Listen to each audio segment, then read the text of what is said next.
What you are seeing now is the last known photograph of Hitler. It is believed to have been taken on April 24, 1945, just as Germany was on the brink of defeat.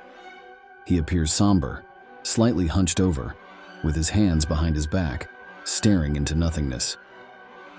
6 days later, the Führer would ingest a cyanide capsule and shoot himself in the temple. Now let's imagine things had been different. Hitler doesn't commit, but for some random reason is captured alive by the Red Army of the Soviet Union.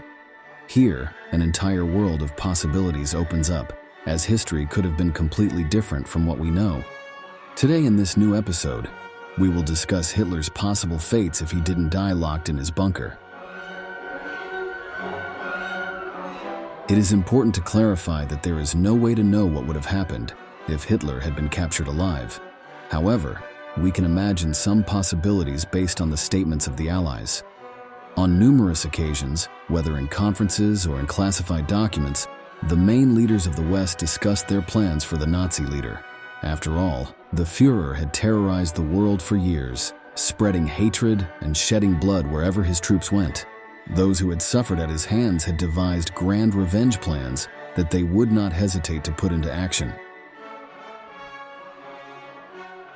So let's begin by asking ourselves, what would have happened if Hitler had been caught by the Soviets at the end of World War II? It's the year 1945, and Stalin's Red Army is advancing through Eastern Europe, annihilating Nazi soldiers they encounter along the way. The communists make no distinction between civilians and military personnel.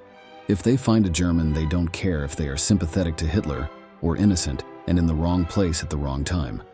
For the Soviets, all Germans must suffer the consequences of Operation Barbarossa, which caused so much suffering to the Russians. For this reason, German villages are razed, women are raped, wealth is looted, and men are executed in cold blood. Der Führer is locked in the bunker of the Chancellery, immersed in a state of acute paranoia. The news keeps getting worse. He is informed that the Red Army has destroyed Germany's defenses and is now on the streets of Berlin. It's the end of the Third Reich, but Hitler refuses to accept it and orders his forces to resist to the last man. The Nazi leader is willing to sacrifice the entire population of the city to avoid the humiliation of being captured alive. However, as the hours pass, he realizes there is no escape and his only option is This is depicted in the popular film Downfall. Aber wenn Sie, meine Herren, glauben, dass ich deswegen Berlin verlasse, irren Sie sich gewaltig. Eher jage ich mir eine Kugel durch den Kopf.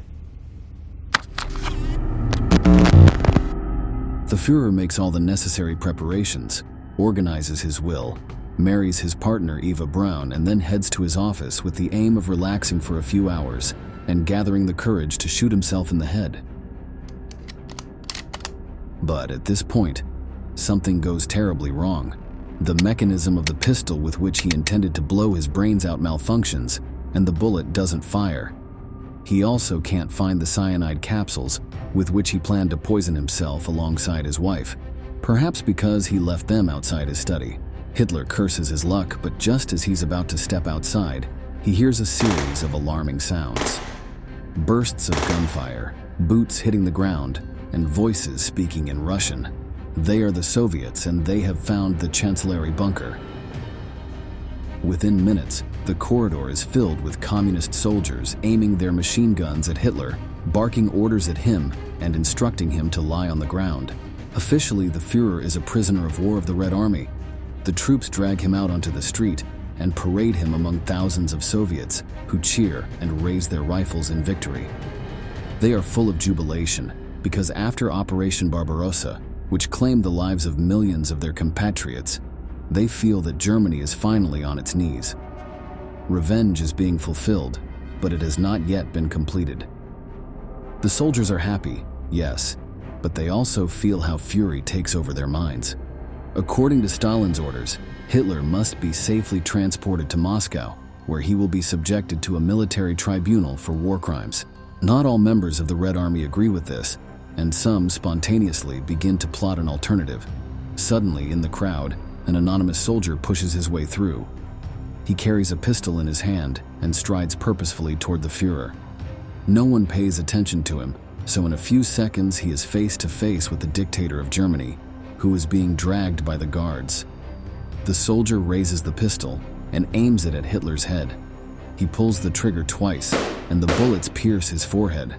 Among the crowd, a cry of surprise is heard, but then there are cheers and victory songs. The Führer has died, clandestinely murdered by the Red Army. Considering the hatred the Soviet population had towards the Nazis, it is highly possible that something like this would have happened if he were captured by ordinary soldiers. Let's look at the testimony of a veteran of the Red Army, who casually recounts the level of cruelty to which his comrades were accustomed. Если вы узнали, что кто-то кого-то изнасиловал, то... Да, никто на это не обращал внимания, наоборот, рассказывали солдаты друг другу, и, так сказать, это был такой импульс, так сказать, его геройства или доблести, или как так сказать. Что он там переспал с такой-то, понимаешь, женщиной, или одной, или двумя, или тремя. Вот так. Даже если кого-то там и убили, ну так мало ли что, это же война.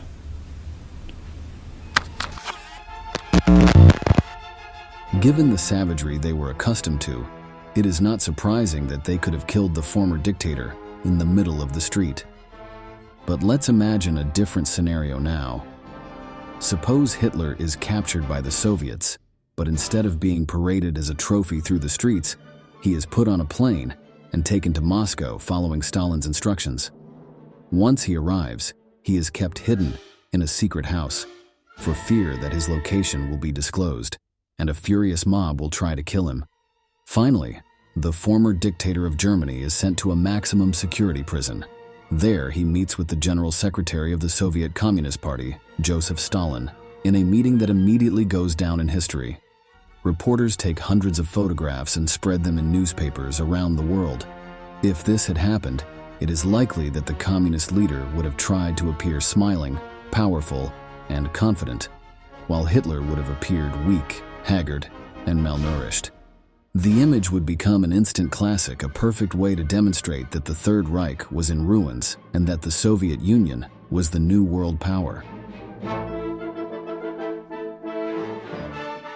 In the following months, the former dictator has to undergo a ruthless trial, where the most important officials from Allied countries accuse him of dreadful crimes. They call witnesses from the concentration camps to recount the horror that occurred there. Very soon, the whole world knows the truth of the genocide and the extremism of Nazism in pursuit of an Aryan nation. On the other hand, there are Germans recounting how the Führer suppressed his own population and his strategies to stay in power using violence and cruelty. At the same time, the endless crimes of the Wehrmacht are listed, which on the Eastern Front laid waste to every Slavic village and city it encountered. There is no doubt that Hitler is guilty of all evils, so the court sentences him to death. Führer's last request is to die with honor, that is, to be executed by a firing squad. Logically, being considered a war criminal, his request is firmly rejected. His fate will be to die hanged like a common criminal, in front of millions of people, and in the presence of dozens of television cameras. The gallows are set up in Red Square, one of Moscow's iconic sites, between the Kremlin buildings and St. Basil's Cathedral. Hitler climbs the steps leading to the noose, and once he is standing in the designated spot, the executioner tightens the rope around his neck. He is not allowed to say his last words, and the trapdoor is instantly activated. The once most feared man in Europe dies kicking, swaying back and forth, with eyes so red they seem about to pop out of their sockets.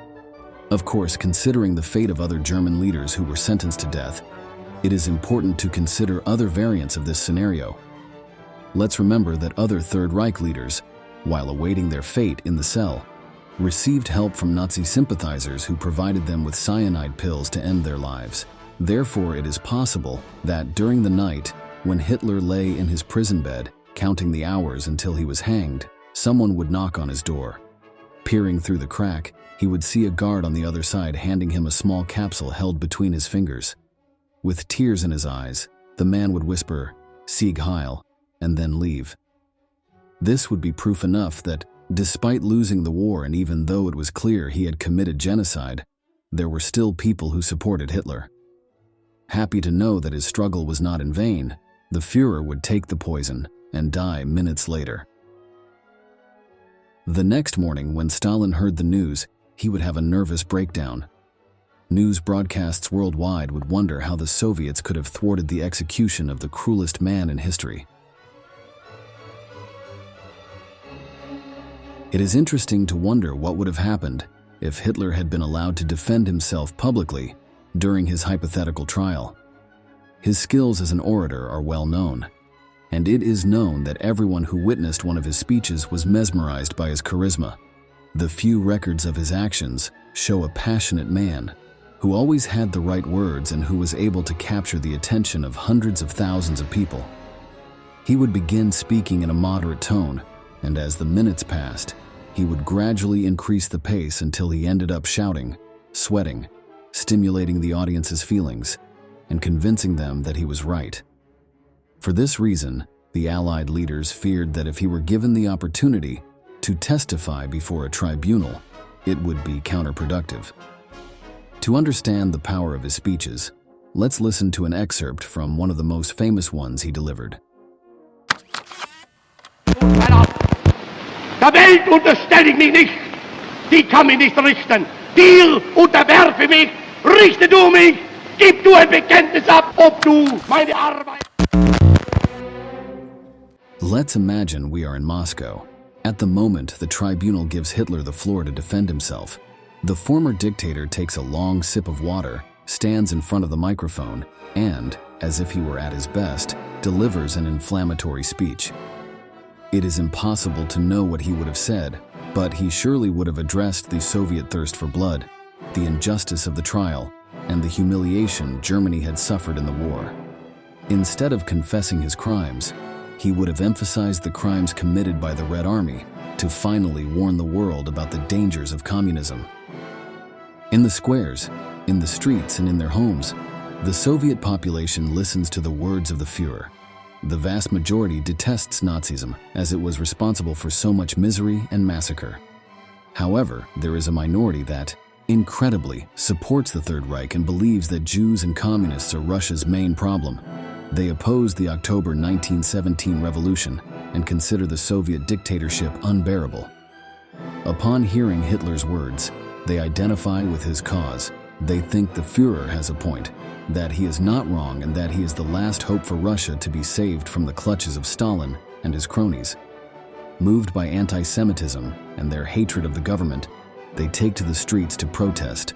Of course, they are a small group of people compared to the country's population. They are, at best, a few 100,000 people. But what sets them apart is that they are willing to do anything to get what they want. They are not afraid of violence, and they are capable of killing and destroying to make the Communist Party disappear.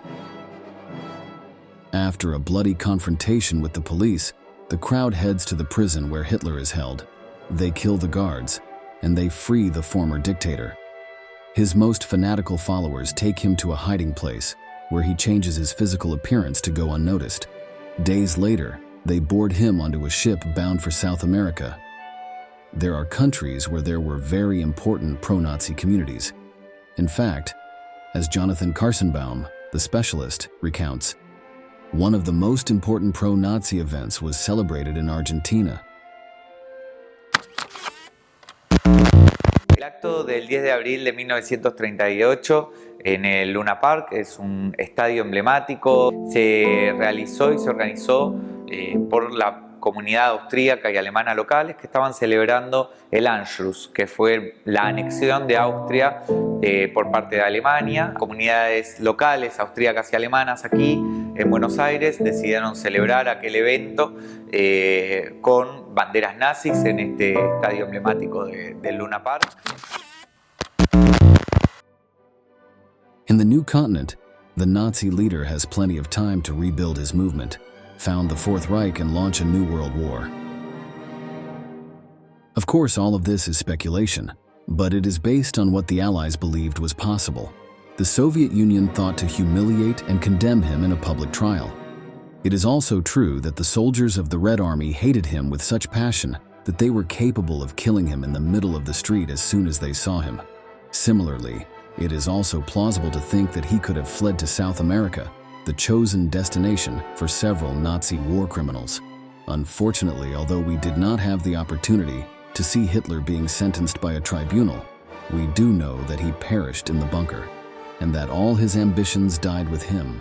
We have reached the end of the video, and we want to ask you, what do you think would have happened if Hitler had been captured by the Soviets? Leave us your answer in the comments section below, and don't forget to subscribe to our channel to learn about many more military events that left their mark on history.